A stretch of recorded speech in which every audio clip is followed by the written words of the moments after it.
let's back up a little bit. There's a lot of things said in here. Some of them meaningful, some of them very meaningless. If we want to talk about whose fault it is about something, it's my fault that she's sitting here. When I ran for board, our focus was on nothing but charter building. Nothing. People ended up in jail over it. We ended up doling out money. Great idea. Everybody thought it was a great idea, except people who actually work for a public agency, who understand taxpayer funding and how it's doled out and not taken from here and there. So my campaign promise was this: I want to reduce fiscal dependence on out-of-boundary charters. The next one was something I could not do, and that's restore focus on local students. Students are people who go to school. So we had all these people up here debating, and I'm wrong, and I'm this, and I'm that, and what's your idea? Well, guess what? It come to a point where you had to put somebody up here that knew what public education was, and that was her. I want to talk about teachers. How do you feel if you're a teacher and your whole organization is looking at a bunch of charters in San Bernardino, and it doesn't matter how many kids are in your class, how much support you get? That's where I started. So when you're cussing me, I'm the cause of world hunger. Don't forget that one. But she was brought in here to, number one, look at the charter schools and what they were telling us in terms of what are you doing for the education of children. And she asked those difficult questions. None of the rest of us up here at that time knew any of it. We didn't have people that have been involved in public education like we do now. So that's what Kelly did. And then the third one I had was case restore focus on local students. Remember that one? It was in my campaign book. And then it was restore the good name of this district in the educational marketplace. What does that mean? How many colleges wanted to deal with us back then? Nobody. Everybody was suing us. And I keep saying this over and over and over. And one of the key door openings was when this gentleman walked in here, and Kelly, who knows a person that's been her colleague forever, who sits on the Antelope Valley College District, worked out a deal where people are now taking college classes. For my campaign promises to become true, it's this person that made them come true. So great cookies, great I love you, great Relief Society presidency, all that. But the bottom line is you were really, really critical in turning the educational focus of this board. It's always been out there with you guys, the teachers. But this board would not be on the track it has been. I want to talk about the strategic plan. Everybody has a strategic plan. Any public agency that has any level of responsibility to the taxpayers that they serve has a strategic plan. You modeled that coming in here out of the district, where I have never seen you ask for something in this district that you will not do or will not be responsible for yourself, including being an aide to a special education student, taking heat for anybody. So your strategic plan, whether anybody knows it or not, every time something comes up here, that strategic plan, the highlights that we're talking about, the challenges we're talking about are up there by number. That is the strategic plan. The strategic plan would not be here had it not been for you. Wow. Yeah, so Kelly, you had a board where my world is how many things happen for how much money, and whether or not there's money missing or people are held accountable. The one thing I've learned from you, and I think other board members has, I don't understand the culture of education. I would be a terrible teacher, because things to me are about numbers and operations and things like that. So you're not loud, but the times you said, I don't think you understand what it's like to be a teacher. I don't think you understand what it's like to feel responsible for 30 kids in a room. Simultaneously, I don't think you understand the pain that you take home at night with a child that you think you're failing. That's the silent stuff that we never hear about you, Kelly. It sucks that you're leaving.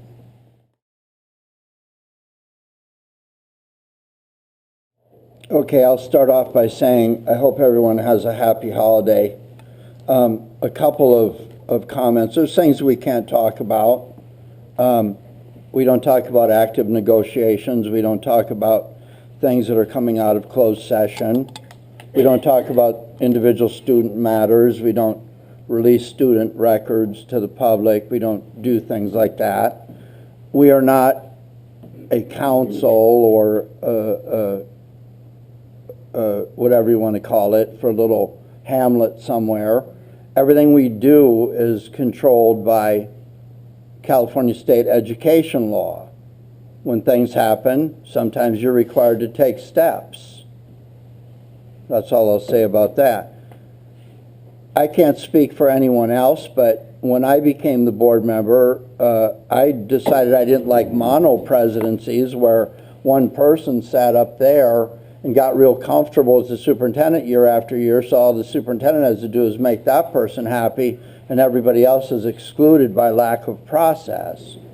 When I was the president, I don't go chumming the waters at the individual schools. My daughter seems happy at the schools. The one that graduated did fine.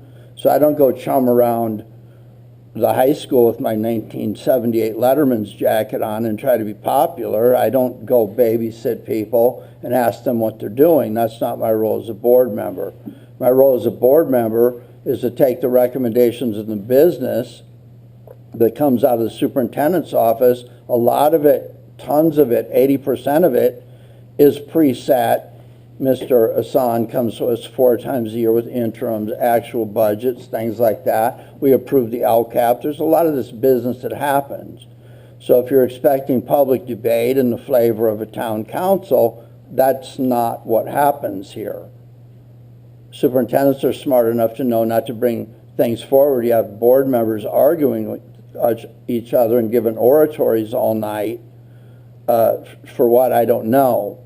Typically, in my world where I work, there's a recommendation, there's some background on it, there's a discussion, there's a fiscal impact, the fund is identified, where the money comes from, and then there's a recommendation from the superintendent, and you'll find just because the superintendent doesn't say that, maybe you should do that every time now, like A, B, C, D, so everybody knows it, and that way if we all want to argue about something rather than throwing paint at the wall, we can pick out one little thing and say, I didn't know about that, and then you can remind us in the way superintendents do without worrying about being fired. Maybe you should read your board packet that comes to you on Friday night, and then you might know. Everybody's nodding their head, right? So, if the expectation is that we're going to engage in Lincoln-Douglas debates, that's not going to happen. Okay. I swear, you got to love LinkedIn, right? You got a newspaper thing I want to show you. This came out about 3 years ago. How a tiny California school district sparked calls for a charter crackdown. And this article started talking about something that happened in 2013 in this, not this boardroom, but Albert Einstein charter school. I've said this a million times, I'll say it a million more. There was assurances from somebody who sat on this board that said there would be no fiscal exposure for anything that happens with the charter because we had an MOU. I have one up here. I'm going to talk about it tonight. But sure enough, that school failed. And as some people will learn very shortly, there were closed session settlements on a number of things. So the debt was dumped in this district. Now, I was in the LA Times for being the charter, whatever I was, and I'm starting to wonder if I don't need to be in there again pretty soon. Because I want to read something to you that was posted on LinkedIn. I know when I'm looking for a career, I run to LinkedIn right away, right? Here we go.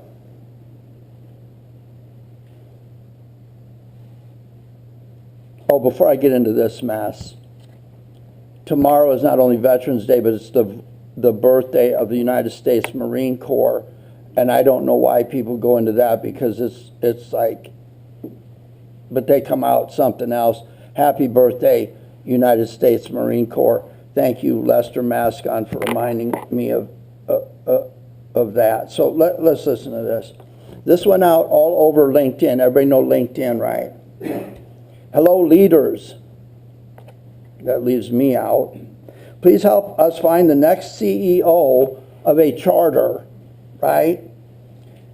This charter is both a 3,000 student hybrid school. Okay, that means you go to school online. There's no out-of-boundary charter place that you go to. People choose to go there.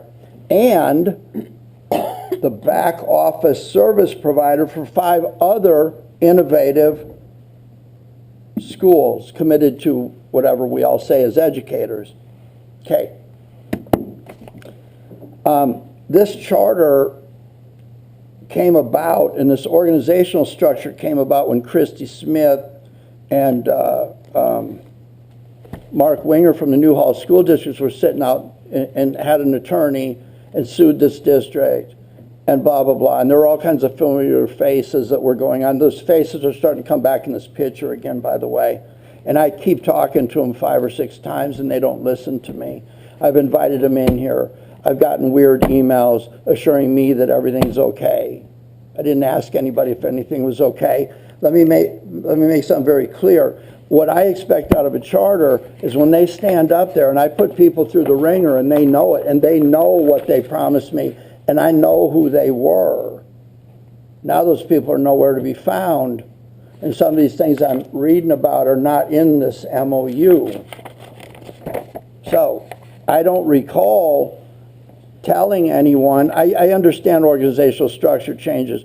Christy Smith, Mark Winger, Assembly Bills 1505 and 1507 basically took private interests out of charter schools. You may agree with that, you may not.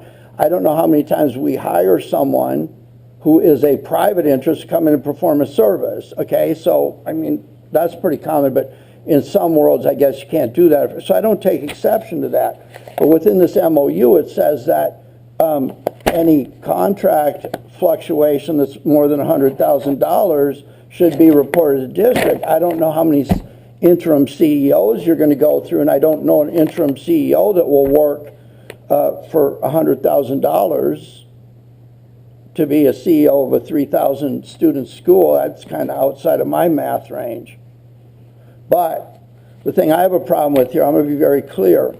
I did not, when you stood up there and I approved your charter and approved the material revision because this assembly bill caused you to have to restructure, I didn't have a problem with that. But you did not put in your material revision that you would become the equivalent of the County Office of Education running 5 charter schools, 3 of which this board authorized and 2 that are somewhere else.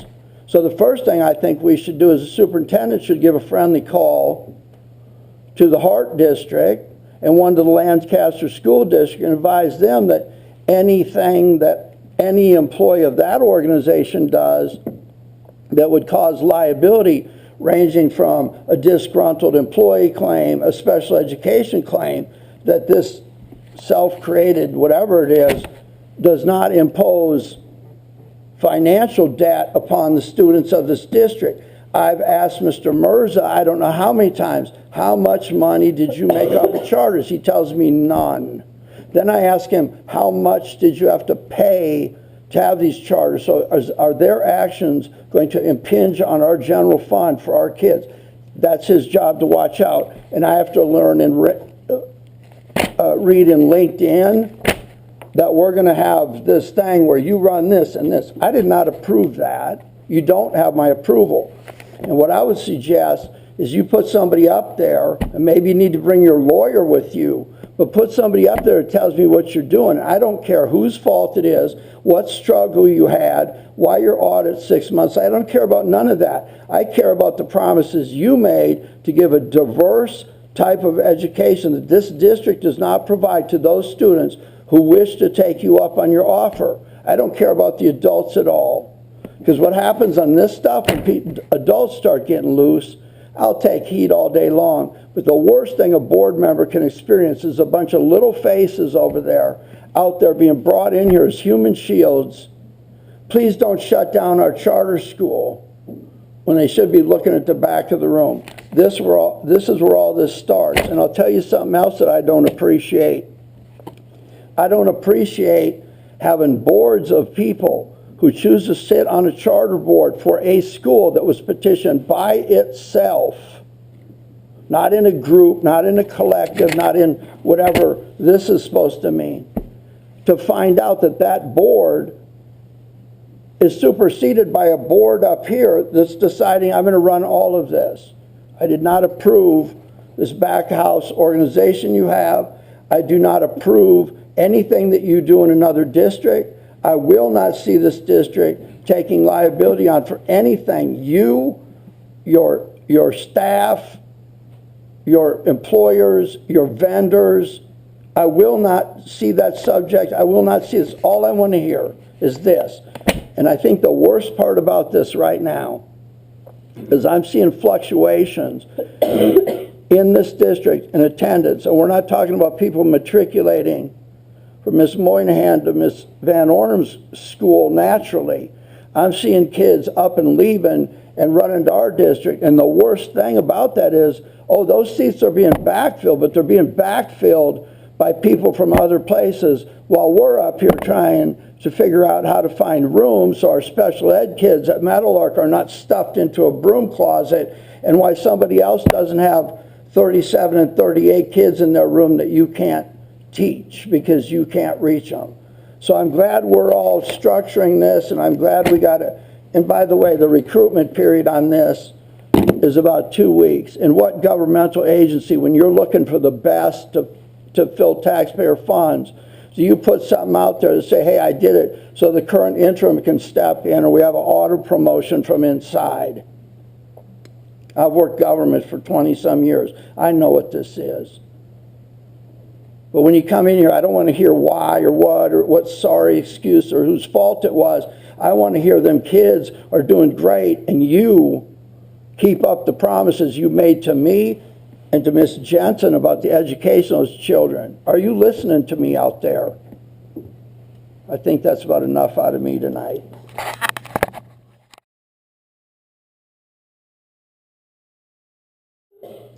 Let's go to page 9, please.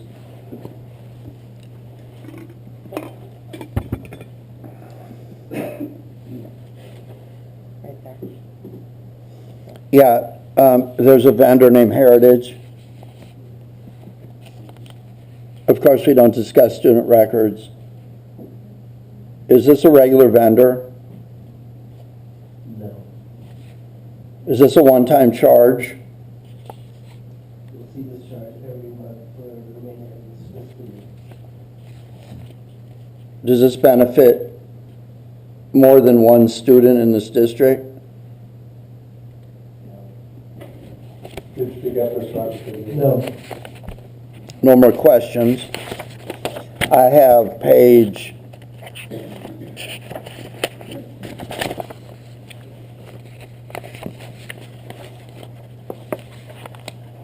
7.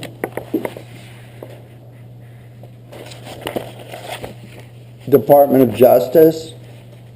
Is this onboarding new employees, fingerprinting them, or is this a due process case filing? Background check. Okay, thank you, I'm done.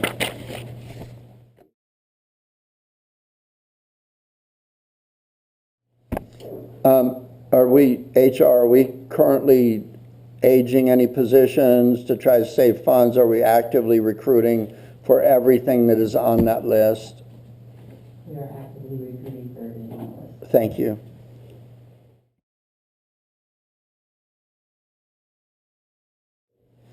Was there any input from the associations? Yes, Everything's good? that's correct. Does this person have the ability to drive a bus when needed? Of the Trustees revision? Well, we haven't filled the position, and it's wrong.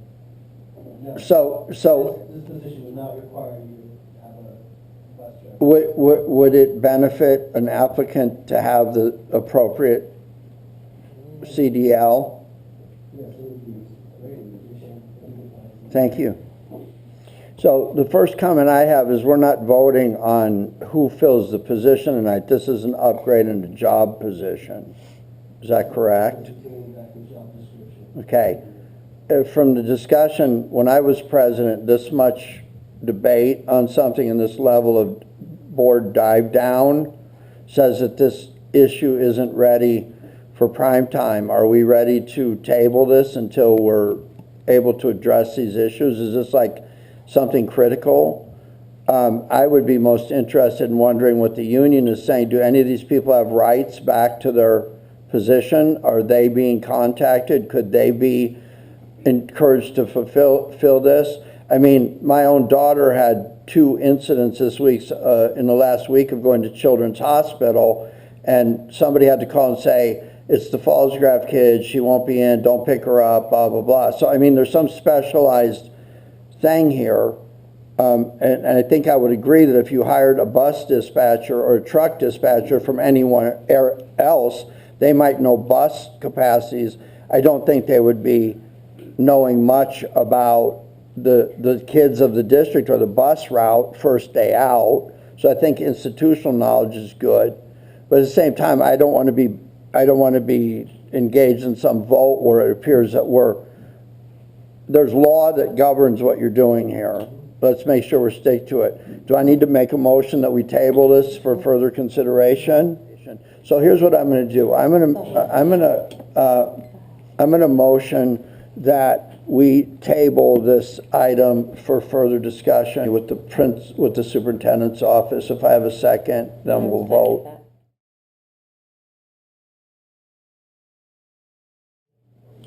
Carrie, it's Ken. I know you've had very difficult circumstances when you've got mandates coming down from the state and county, and you are the one tasked with making sure it's okay. What's scary about this to me is going back to when I was a teenager. You know, it was always a challenge. You'd get these kids that think it's funny to expose someone, to see them get drunk for the first time or something like that.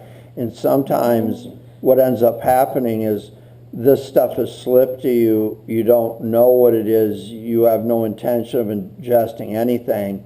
And the worst thing about that is you're by yourself and you're ODing. You have no idea, and no one can tell you. You don't even know what to ask for.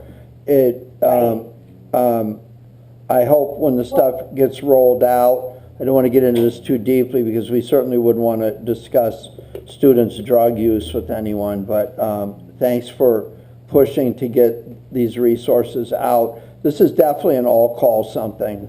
Thanks.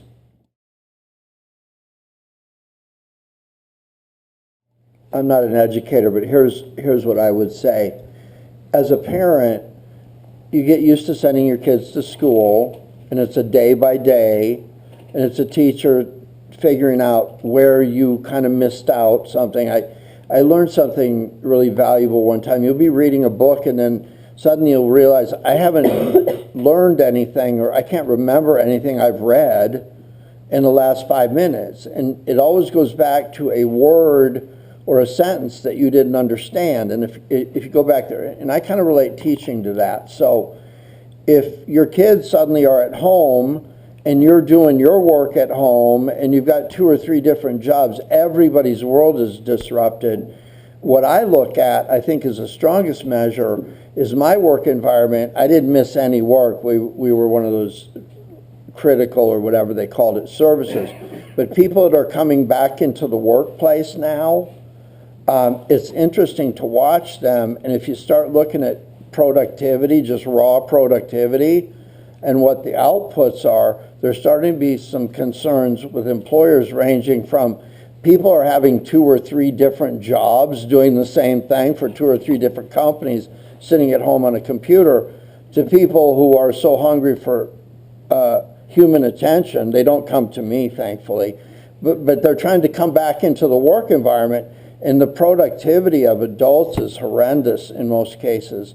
So I think if I were a kid, because Callie's trying to tell you, if somebody would have pushed on me a little bit more, I wouldn't have been so disruptive in the classroom. But I think what would bother me the most is to be labeled as I'm in 4th grade, but I'm really in 2nd grade. I don't know how you deal with that, or take that taboo away, or try to tell somebody you've missed 2 years without knowing that they have. So I don't know anything about this, but good luck, because the adults are failing. Am I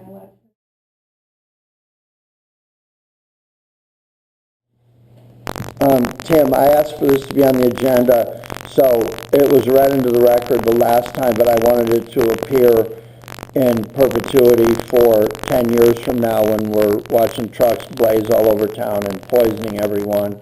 So it is in the agenda. Is it an action item? Yes, okay.